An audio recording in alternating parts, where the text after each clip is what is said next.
Okay, everyone, let's grab our seats.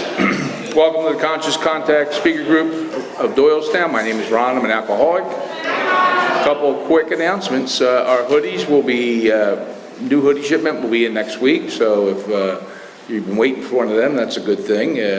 We do still have some Big Book Study Group hoodies in size small. You know, that's all we have left right now. What else did I got to talk about? I don't know, I always forget. Anyway, let's just get this thing started. We got the world's, I think, second best chairperson. Let's give a warm welcome to Nick.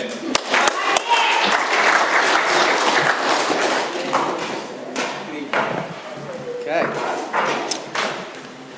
Welcome to the Conscious Contact Speaker Group Alcoholics Anonymous. My name is Nick. I'm an alcoholic. Welcome home, everyone. This is a one-hour speaker meeting. It meets every Saturday evening at St. Paul's Lutheran Church, 301 North Main Street in Doylestown, Pennsylvania. The food and fellowship starts at 8 o'clock, followed by our speaker at 8:30. The business meeting for this group meets every Saturday at 7 p.m. to 7:30 right here. Please come early and join us. The purpose of this group is to provide a consistent message of hope and recovery through God reliance and service to others through the practice and teaching of the 12 steps. We record all speakers so that others may benefit from their message of recovery. If you wish not to be recorded, simply ask. This is an open meeting of Alcoholics Anonymous. The group would like to welcome everyone, especially newcomers.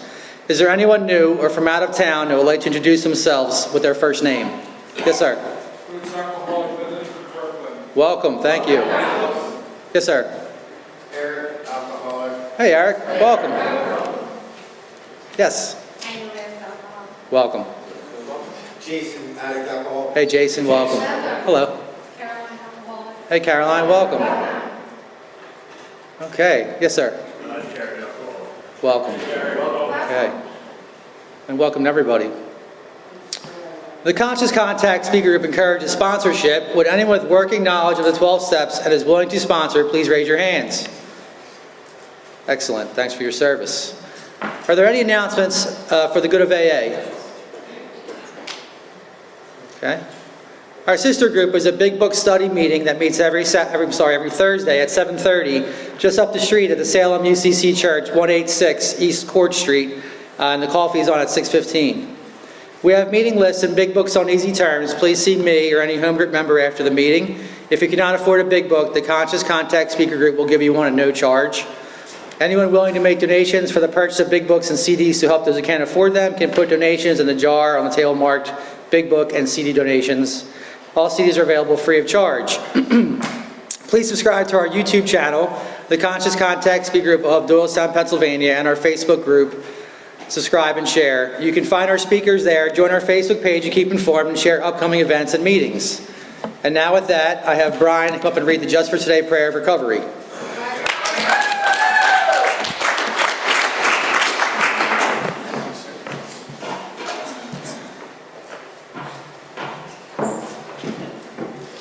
Okay, good evening, ladies and gentlemen. My name's Brian, and I am an alcoholic. This is Just for Today, a prayer of recovery. Just for today, I will be agreeable.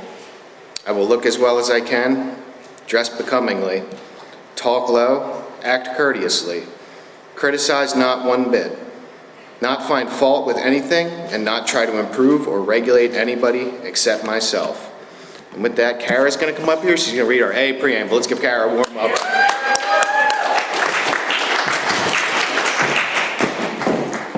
Good evening, y'all. My name's Kara. I'm a grateful recovering alcoholic. Hi, Kara. Welcome home. The AA Preamble. Alcoholics Anonymous is a fellowship of men and women who share their experience, strength, and hope with each other that they may solve their common problem and help others to recover from alcoholism. The only requirement for membership is the desire to stop drinking. There are no dues or fees for AA membership. We are self-supporting through our own contributions. AA is not allied with any sect, denomination, politics, organization, or institution, does not wish to engage in any controversy, neither endorses nor opposes any causes. Our primary purpose is to stay sober and help other alcoholics to achieve sobriety. Now I'm going to ask Paul to come up and do our 12 steps of recovery. Let's give him a warm welcome. Woo!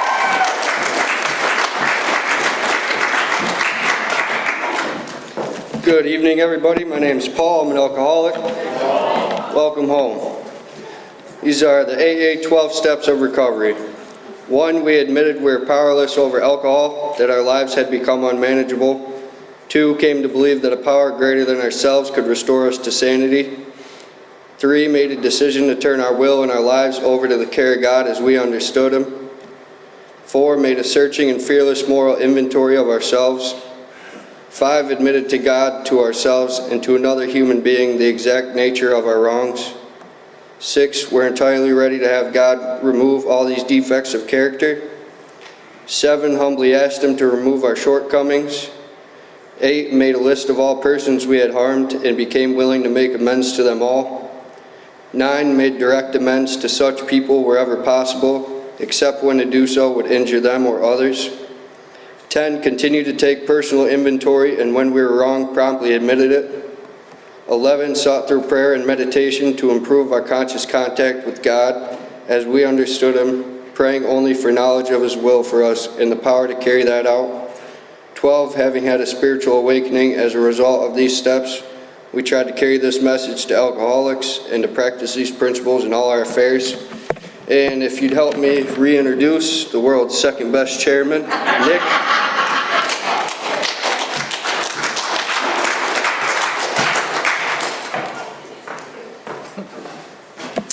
My name is Nick. I'm an alcoholic, the world's second best chairperson.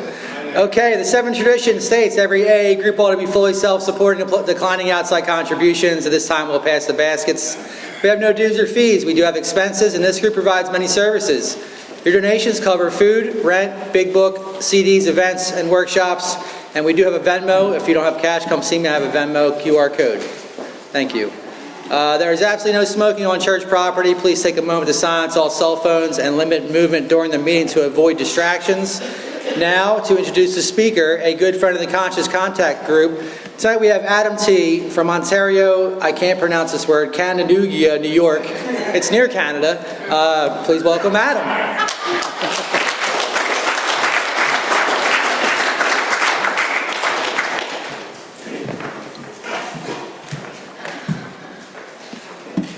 Hello, I am Adam. I'm a recovered alcoholic.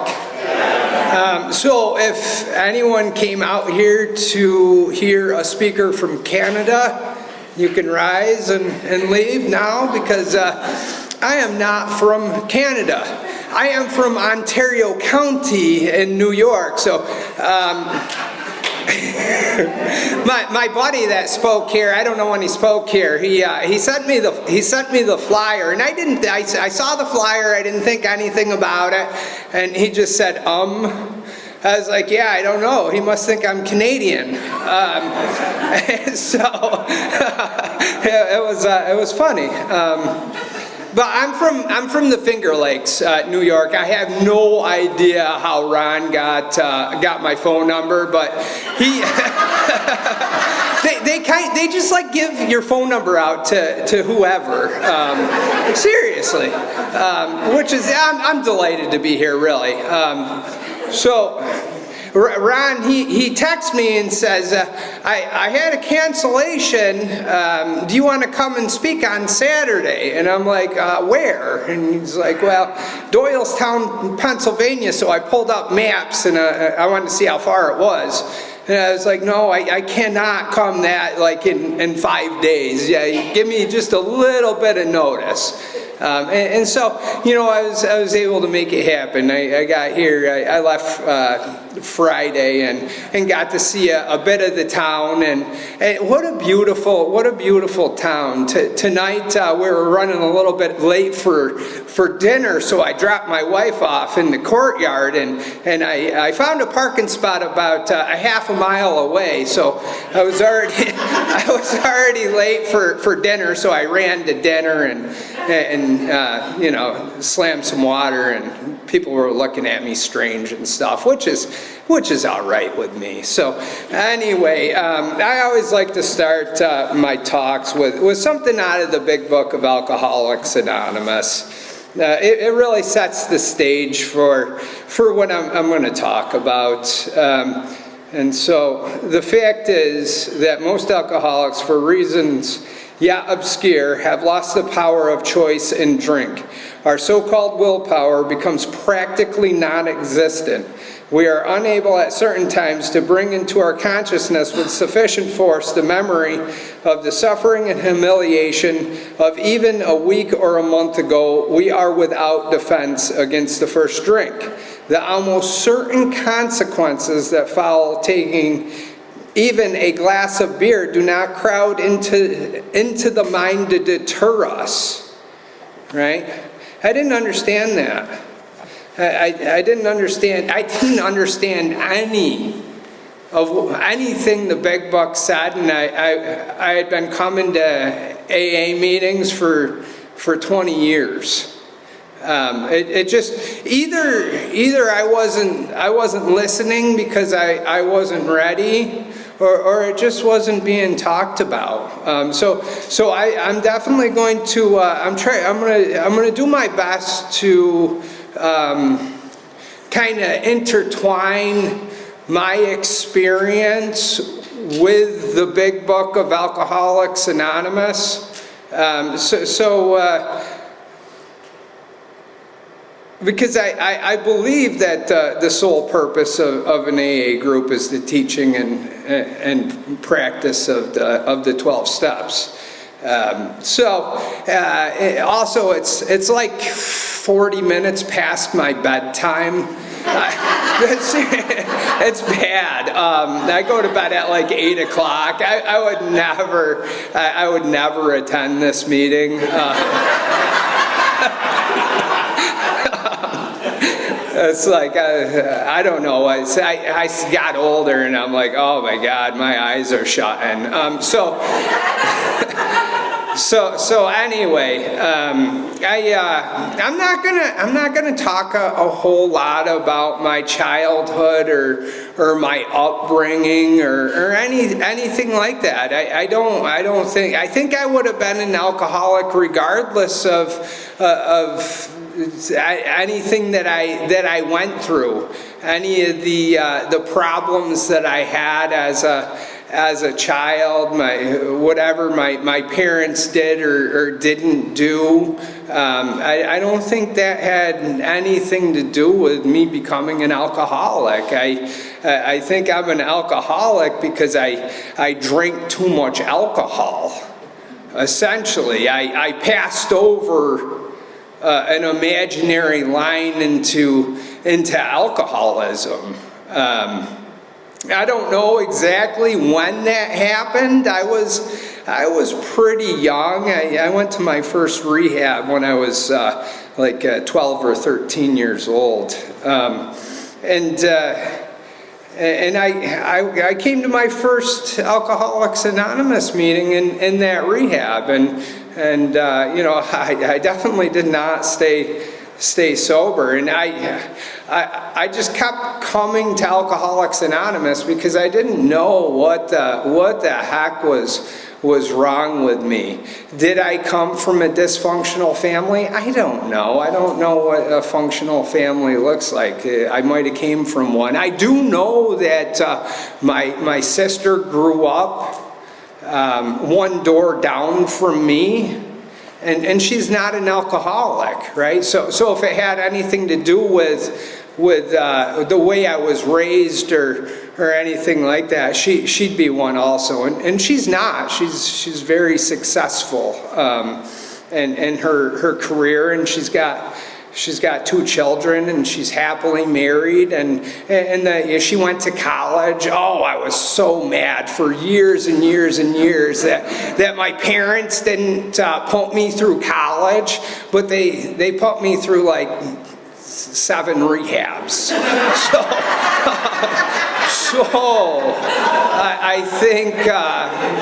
I think they probably spent more time and energy and money on trying to help me than they did her.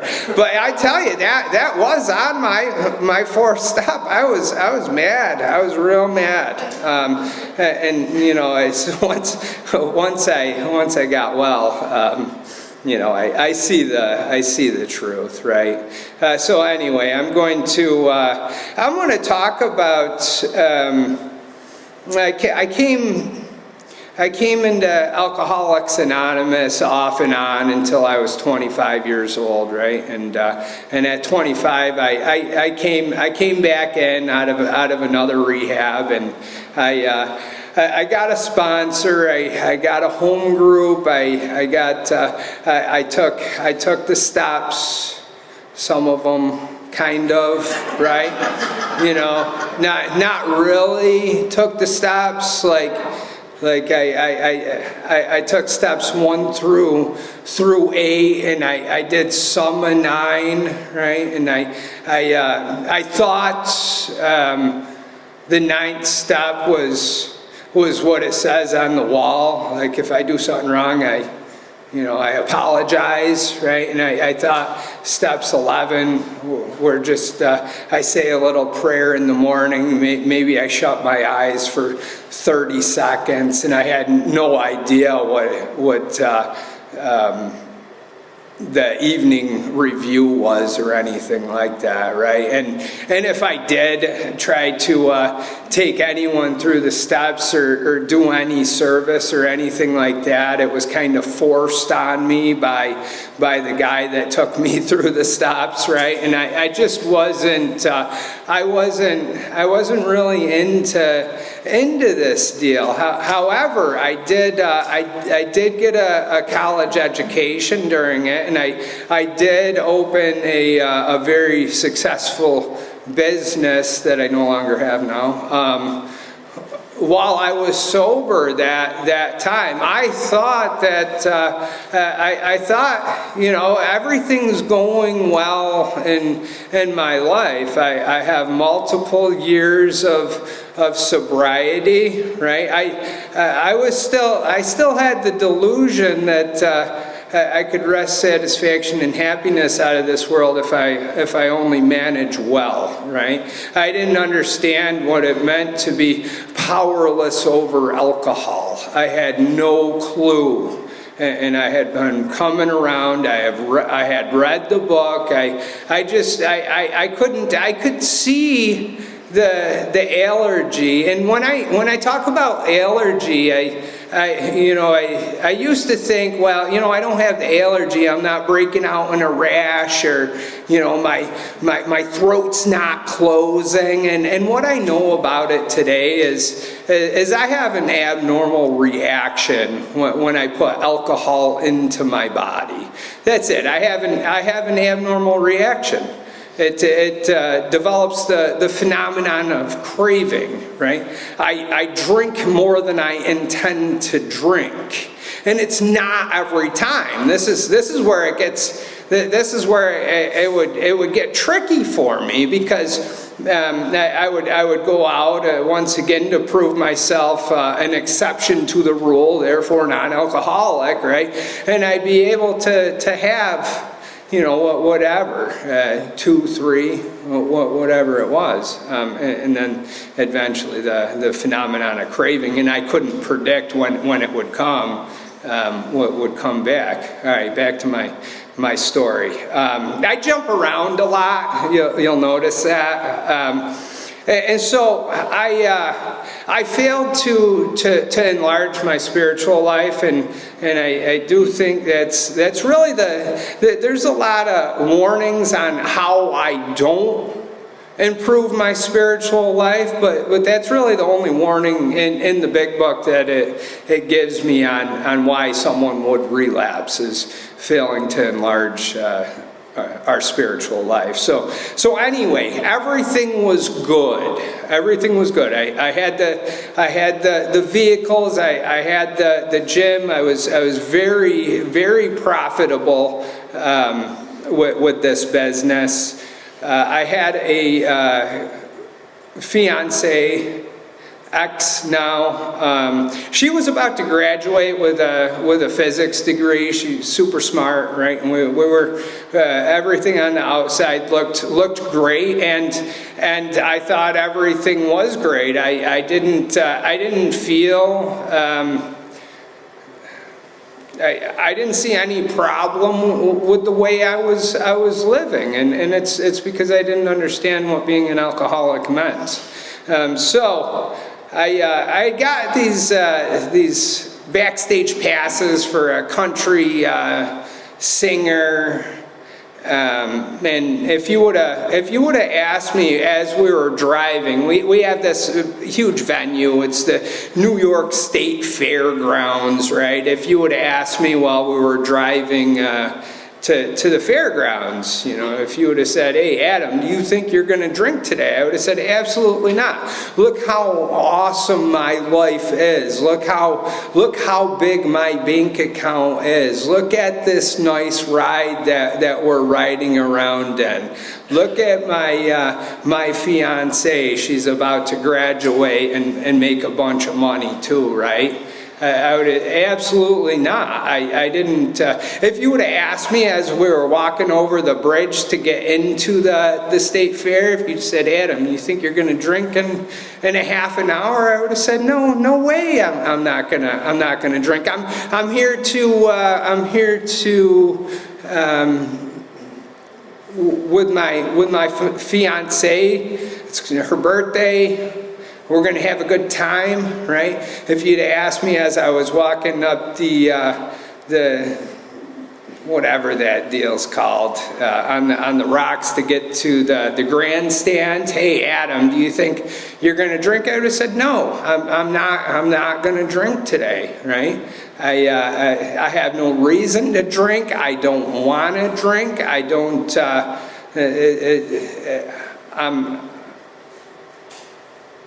I'm just not going to, right? If you would have asked me while we're in the line for the beer tent, because she was a normal drinker. She'd have 2 or 3 drinks when we go out to restaurants or concerts, and she'd been doing that for a few years, right? And it was never a thing, and it wasn't a thing that night. And then suddenly, right? It talks about that in the book. It talks about the strange mental blank spot, right? I have this strange mental blank spot. I am going to drink again. Left to my own, I'm always going to pick up that first drink. I need some kind of power, and I didn't have it. And so the reason why I like to tell that story is because, I always thought, like, I drink because I'm a high school dropout. I never had a chance at life. I drink because of this and because of that. I always played that victim card. Life's not fair. You would drink if you were brought up like me, or whatever the sob story of the day was, right? And so I drank that day, and I didn't get the phenomenon of craving that day either. I had 3 drinks, but I did drink every day from that day until I went to detox this time in 2015, right? And there was a lot of times where I had the phenomenon of craving during that, and within 3 months, it was apparent that I was off to the races, and I knew it, and she knew I didn't drink. She knew I drank abnormally, right? She had never seen me drink before, and so that ended. And I like to talk about the phenomenon of craving just a little bit more. I think it's super important that we really talk about the first step in Alcoholics Anonymous meetings, and then I'll move on. I'd get out of jail or another rehab or a psych ward, and I'd say, I'd go back to where usually my parents' house, because they forever took me back in. And I'd say stuff like, this time, I think I got it this time, I think I can control my drinking, or I'm done forever, or whatever it is, whatever I thought would get me back in their good graces, right? And I'd have this plan. Has anyone ever had a plan in here, when they were getting sober? It usually sounds like this. It sounds like, well, I'm going to get a job, I'm going to get a car, I'm going to get a girl, right? Or whatever your preference is, right? And that was always my plan. Like, the first thing I need to do when I get out of one of these places is I need to get a job. And here's how it normally looked. I would get out of one of these places, I would go put in some applications, I'd get called in for an interview, I'd say to myself in a nonchalant way, well, I think I'm going to go have a couple beers to celebrate. I got this interview, and it was always the job of my dreams, right? It was always, it didn't matter if it was Burger King, right? It was always the job of my dreams, and I'd go back, I got this to New Beginnings, I got this job interview, I was always buttering people up, right? And so I'd talk myself back into just having a couple, and I don't know, I always would like to put a time limit on. When you guys are controlling your drink, trying to control your drink, and the number limit of drinks didn't work for me. The time limit, I thought was a better deal. So I put a time limit on it, and here's how it usually looked. Okay, I gotta be home by 7 so I can get up for this very important job interviews, so I can have the job of my dreams. And so 6:55 would roll around, and I'd say to myself, well, it's 8 o'clock. If I go home at 8 o'clock, I'll be able to get up in the morning, no problem. I'll brush my teeth real well and do a little bit of extra mouthwash. They'll never smell it on me, right? And so 7:55 would roll around, and I'd be like, 9 o'clock is the perfect time. It's the perfect time to go home, get enough rest. So, and I never woke up with hangovers if I only drank until 9 o'clock. I mean, you'd have to be a lightweight too, right? I always did, but that was what I told myself. So 8:55 would come around, and whatever friend I just made that night, I'd tap him on the shoulder, and I'd be like, you know that job interview I was telling you about? And he or she was like, yeah. I says, man, I really don't think that's the job for me. I really don't. I think it's a terrible fit, right? And so I'd show up like 3 days later. And this would happen all the time, or something similar to this. It wasn't always like that, but something real similar. I would always drink more than I intended to drink. It would look like I'm just changing my mind. I just decided to stay out late. It wasn't a decision, though. That's what I didn't understand. It wasn't a decision. How can you just decide within a 3-hour span to do that, right? It wasn't a decision, and so then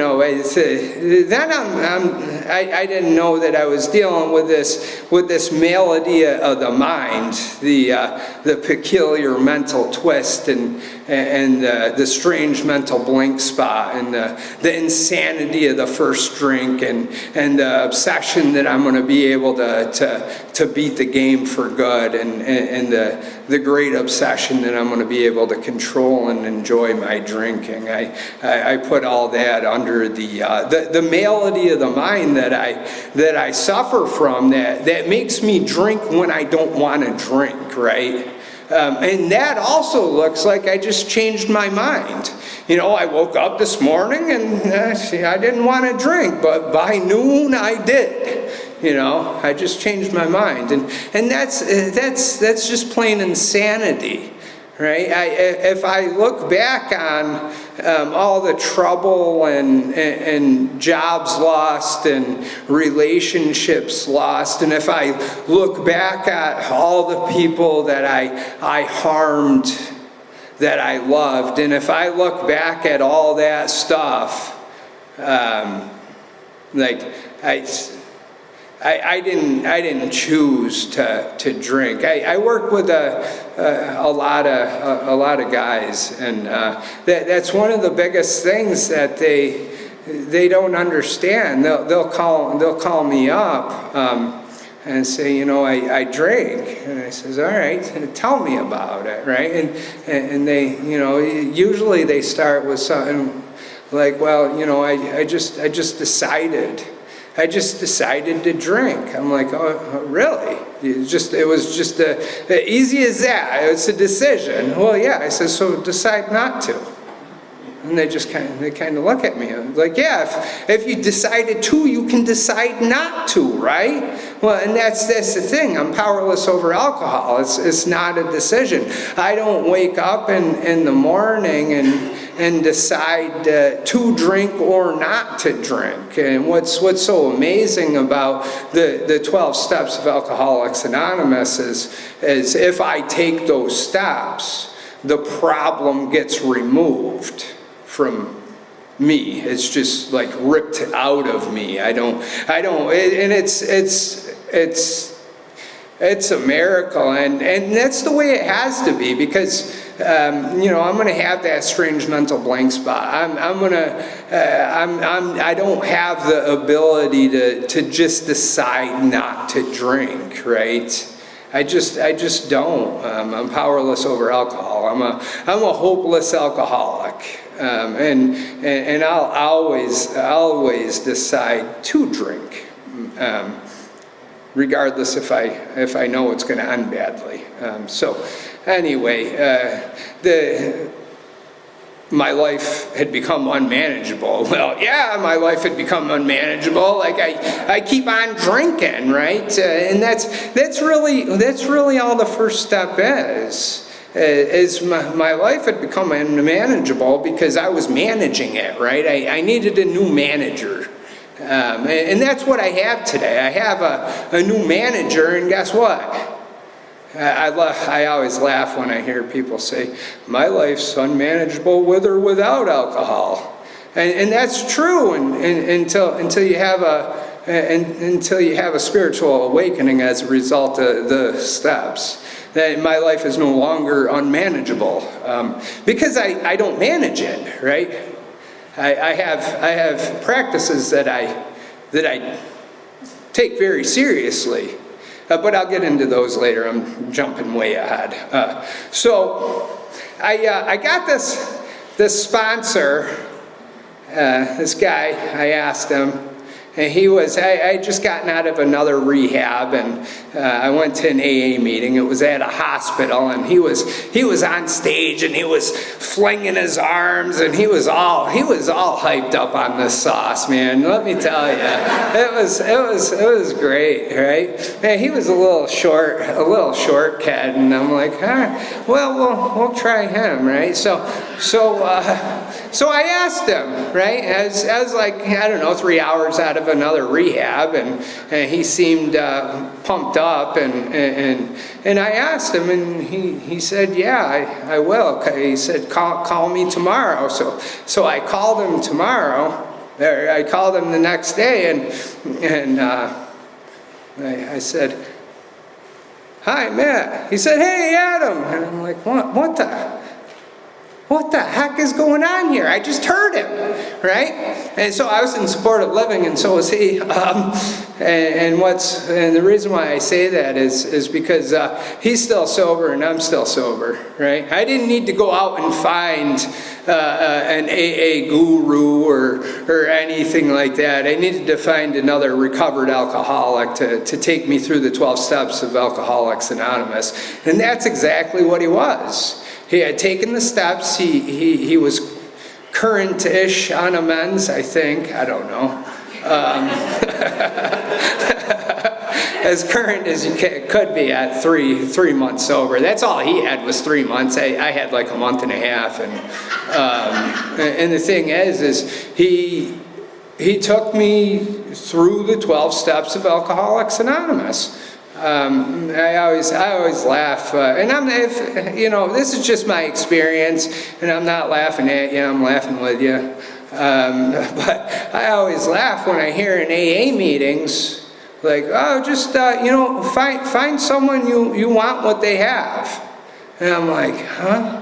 What's that even mean? I saw a Porsche,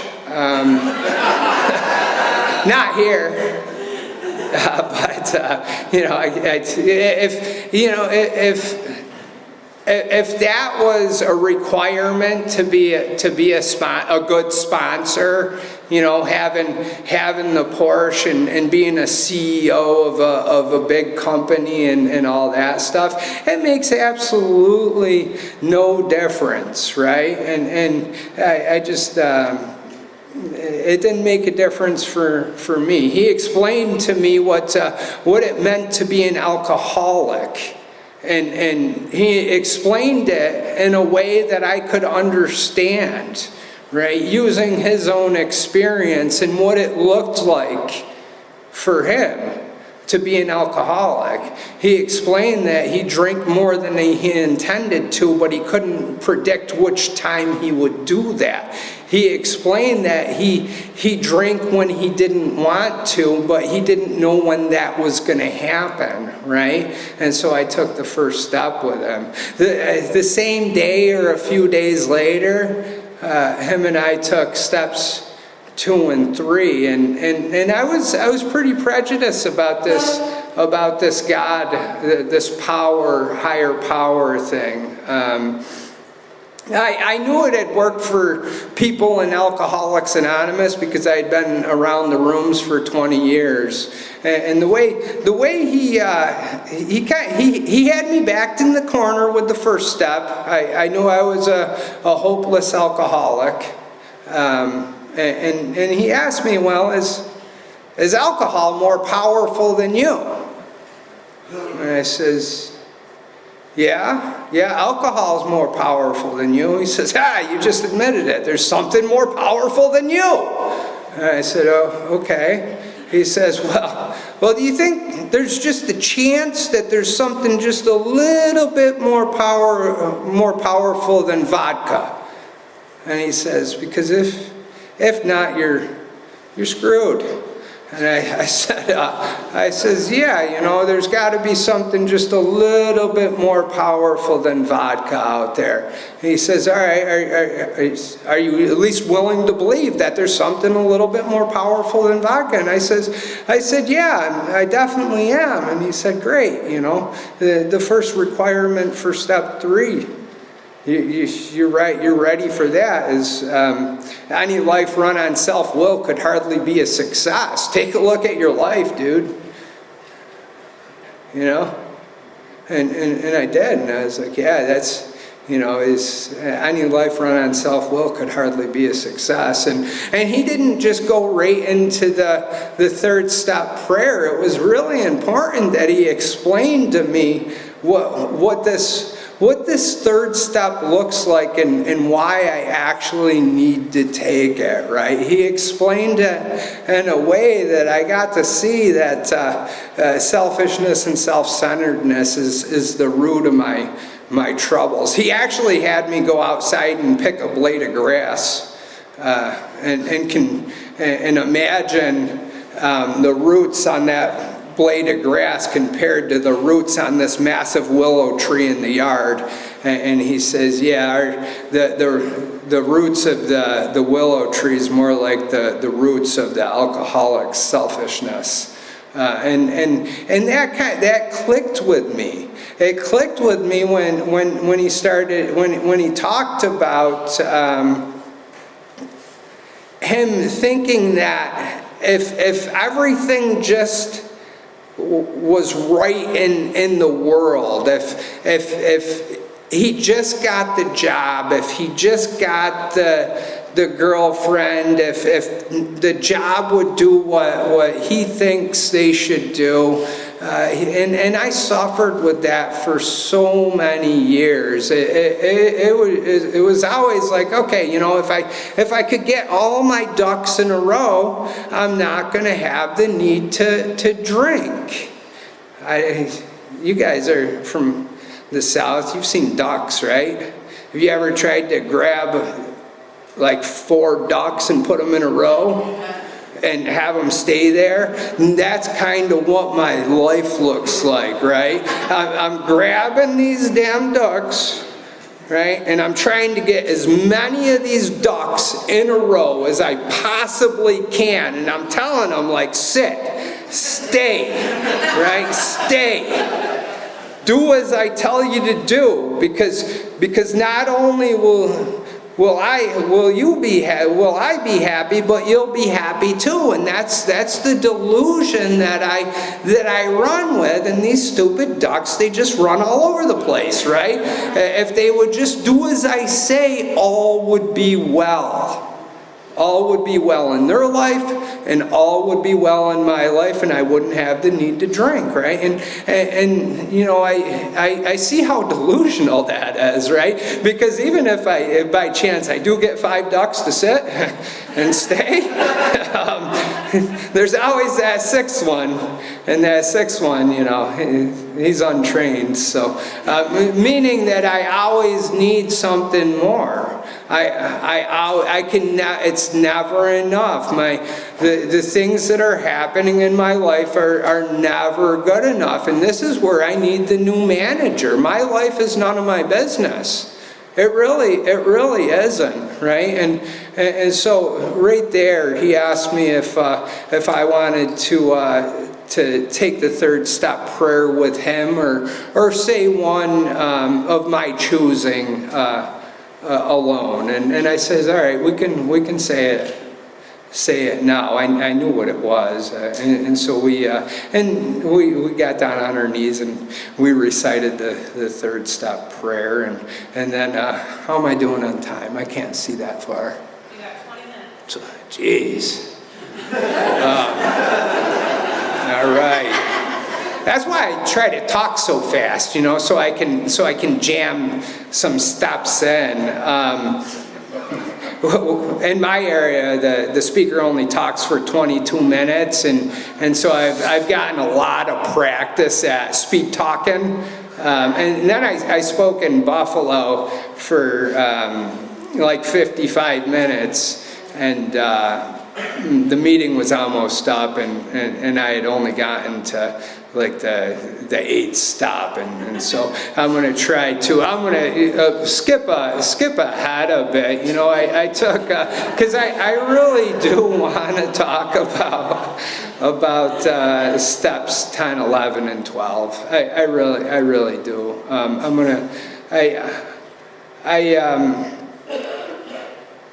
I did the 4th step. 4 columns. I got to see the defects of character. I did the fear inventory, you know, isn't it because, and that helps me today, the fear inventory. Isn't it because self-reliance failed me? Yes, every single time I have fear, I'm relying on myself. Every single time. And sometimes it's multiple times a day. I'm relying on self, right? Then I did the sex conduct, and I did the sex ideal. And let me tell you, the sex ideal has been remarkable for me. absolutely remarkable. I think it's something that, at least in my area, a lot of people miss and don't do. And, you know, anytime someone comes to me and asks for help in that area, I always ask them, well, have you written a sane and sound ideal for your future sex life? And a lot of times they say no. And so I help them with that. And it's been remarkable for me because I was able to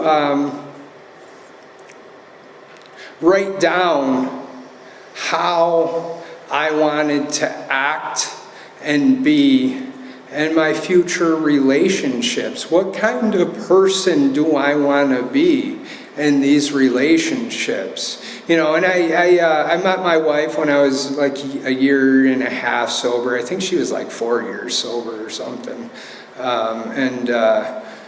We've been together for seven and a half years. And during that time, she had gotten custody back of her son. Then I'm not going to tell too much of her story just in case she comes back here and speaks sometime, or you guys hear or whatever, you know. And then she got custody back of her daughter, right? And I was able to take this relationship ideal into this household, right? And it's been absolutely beautiful. So anyway, I got these defects of character, and my sponsor didn't hand me this list of defects of character or anything like that. He said the defects of character are right in the fourth column. And I've often thought about, do I need to add any more defects of character than the big book already gives me? And I don't think I do. You know, where is fear, selfishness, dishonesty, and self-seeking cropping up in my life? Once I figure that out in the 10th step, those are my defects of character. Those are what's driving me back to resentment and all that stuff. And so I work with those four exactly as the 10th step and tells me to do. So anyway, I get my 8-step list, and I set out to make right the wrongs, the harms, to make right the mistakes, right? And I make a really good start on it, and I changed sponsors, and you know, he asked me, well, where first thing he asked me, where are you at in your 9th step? And I'm like 2 years sober, and I says, well, you know, I got 2 warrants out for my arrest. And he said, what? And so from that day on, he called me convict at the podium and stuff, and I didn't think that was appropriate. I think there's one of his talks that it's on the internet too. That's me, the convict.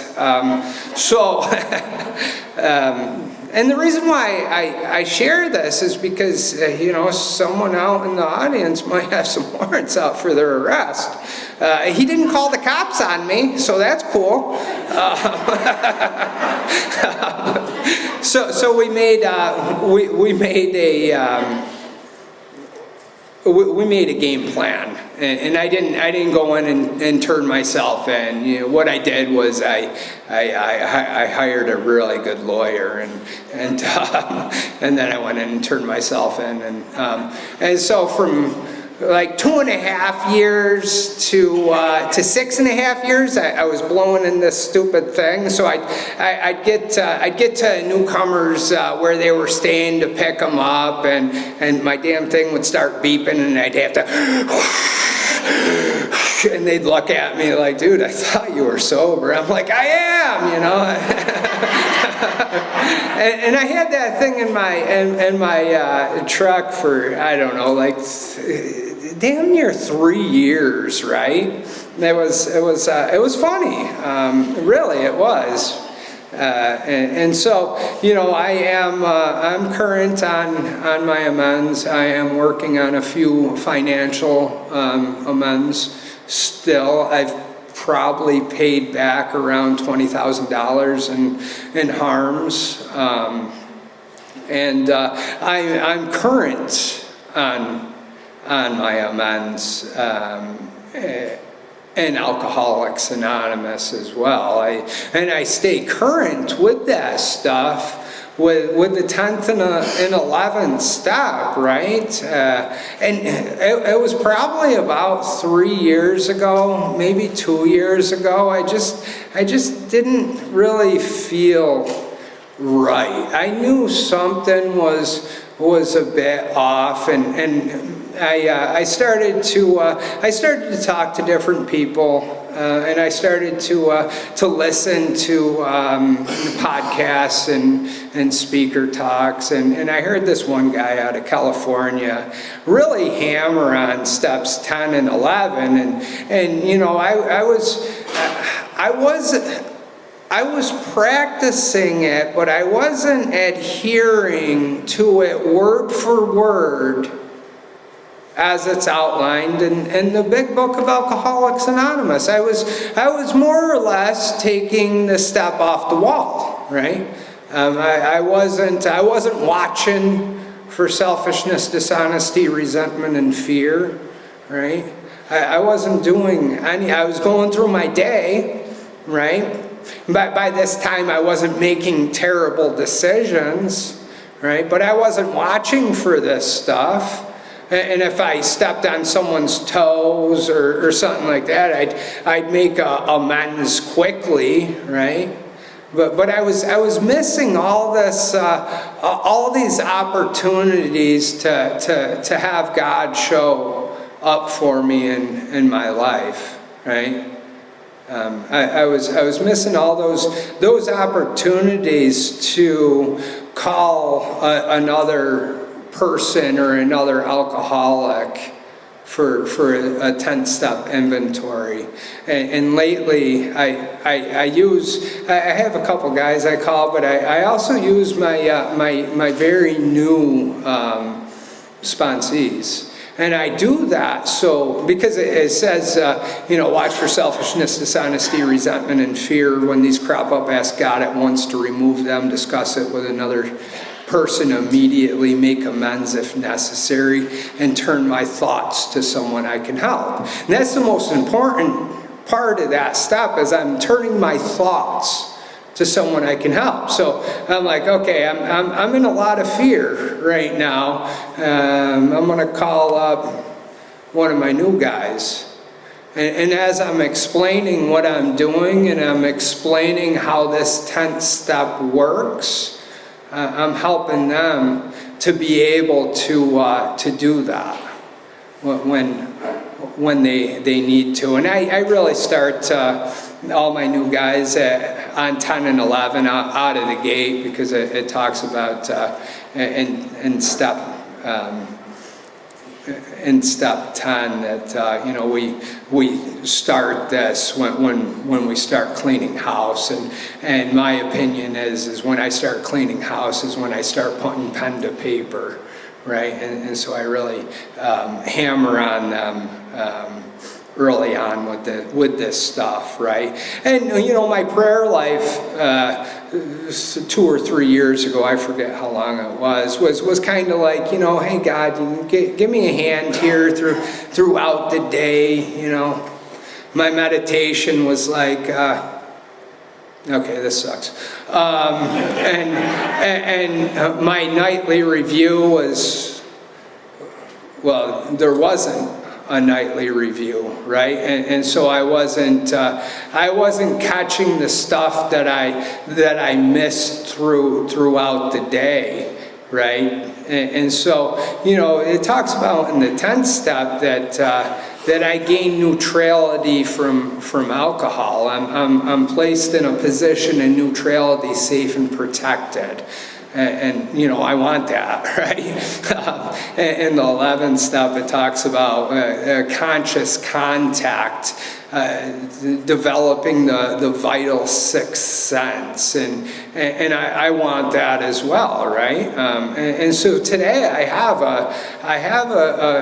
and at the end of the 11th step, it says alcoholics are undisciplined, so we let God discipline us in the simple way we just outlined, right? And I'm thinking to myself, oh yeah, I'm definitely undisciplined. Years 1 through 7, I barely did any of this stuff, right? And so, I have a practice that I do, and I do that nightly review, and then I meditate on a corrective measure, right?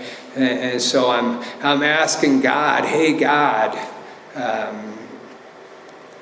all this stuff that I did, I know because of that I couldn't be of most use to you and my fellows today. Please show me in this meditation what my corrective measure is, right? And then I shut my eyes and I just sit there. And something always comes to me. Something always comes. There's some kind of corrective measure that always comes into my mind, and I jot that down. And when I wake up in the morning, I have that corrective measure, right? And I've been doing this practice for a few years now, and it really works. I didn't think it would. And so I take that corrective measure, and I ask God to help rid me of selfishness, dishonesty, and self-seeking motives. And I don't know, I have this huge prayer that I say, but when it says to plan my day, I'm not taking, because in the past that's something that I would do. I kind of knew what the book said and that type of stuff. And so how I planned my day is, well, I got to do this. It was like a grocery list, right? A stuff that I have to do. I no longer do it that way anymore. What I do is I take that corrective measure and I meditate with the corrective measure to see what it would actually look like if that corrective measure was happening throughout my day, right? So if the corrective measure is like pause when agitated, right? What's that look like throughout my day? If I'm agitated and I'm pausing, right? And I use a lot of different words for resentment and agitation. I use disturbed and annoyed, right? Because I think those are just cousins, right, of resentment. Being annoyed doesn't sound too bad, right? That can't kill me, but I'm pretty sure it will kill me if I'm just constantly annoyed. It's pretty selfish. And I can't be of maximal use to God and my fellows in this annoyed type of state, right? All I'm thinking about is who I'm annoyed at and what I'm going to do about it, right? How am I being useful? How am I being useful in that state? I'm absolutely not, right? And so I need to catch this stuff very quick. So, it talks about in the 12th step, it says practical experience. I don't want to butcher it. I'm half asleep, so. Practical experience shows that nothing will so much ensure immunity from drinking as intensive work with other alcoholics. And I think the key words there are ensure immunity and intensive. For me, what intensive means, it means I'm approaching the newcomer at meetings. It means that I'm showing up for Alcoholics Anonymous. It means that I'm speaking. It means that I'm in all three sides of the triangle, right? Recovery, service, unity, right? That means I have a service position at my home group. It means I also have a service position outside my home group at some intergroup or area or convention. Because the thing is if I'm only relying on recovery, I don't know, try to sit on a one-legged stool. How long do you think that's going to last, right? And that the triangle has even sides. So, you know, I need a balanced program, and I don't think that intensive work with other alcoholics is a form of service. That's my recovery, right? That's what ensures me immunity. That's my 12th step, right? And so I'm approaching newcomers. I'm approaching people that I don't know. Well, not here. I don't know any of you. I approached a few of you, though, so, you know. And that's what I'm doing. I'm sitting at the back or the front of the meeting facing everyone looking.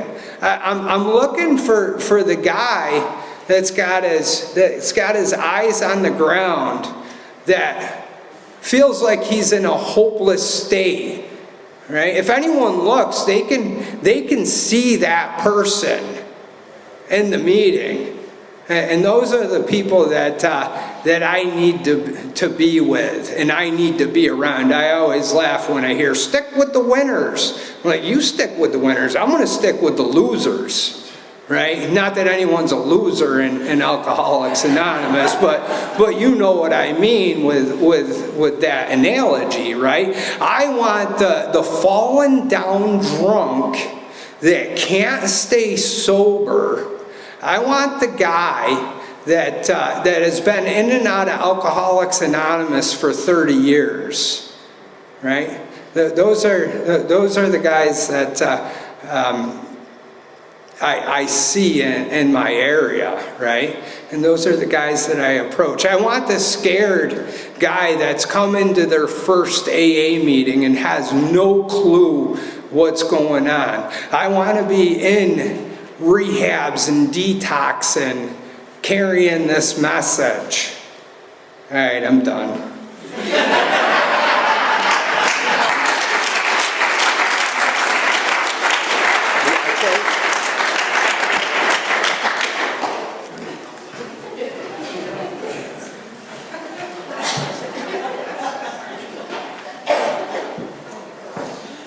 Okay, good evening again, everybody. My name is Brian. I'm an alcoholic.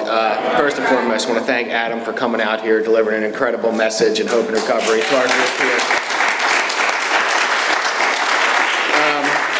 As always, the food and the fellowship for this group starts at 8 o'clock every week. Feel free to get here early if you do want to get involved in service with this group, even better. This group is all about service. We do have a running commitment at a treatment center up in Quakertown on Sunday nights, so if that's something you'd be interested in doing, bringing a message of hope and recovery to the front lines, you can see me, see Ron, see any home group member. If you do want to help us out with some service right after the meeting, we can always use help putting the chairs away, but most importantly, if you're new or if you're struggling, make sure to hang out. Grab somebody after the meeting. We'd love to talk with you, get you into the solution a little bit, so there'll be a group of us hanging out here. It is customary for us to thank our speakers as they come here on their own time and expense, so we usually do form a line in the front here, and we thank our speakers personally. Thanks to everybody for helping out with the meeting tonight. Thanks to our greeters, our readers. Thanks to Miss Kay for taking care of the kitchen back there, and let's thank our speaker, Adam, one more time.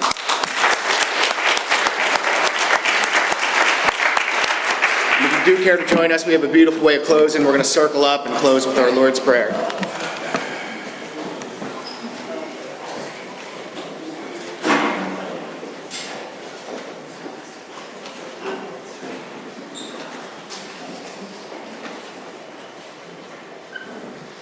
We'll close down the meeting with a brief moment of silence for the still sick and suffering alcoholic, followed by our Lord's Prayer.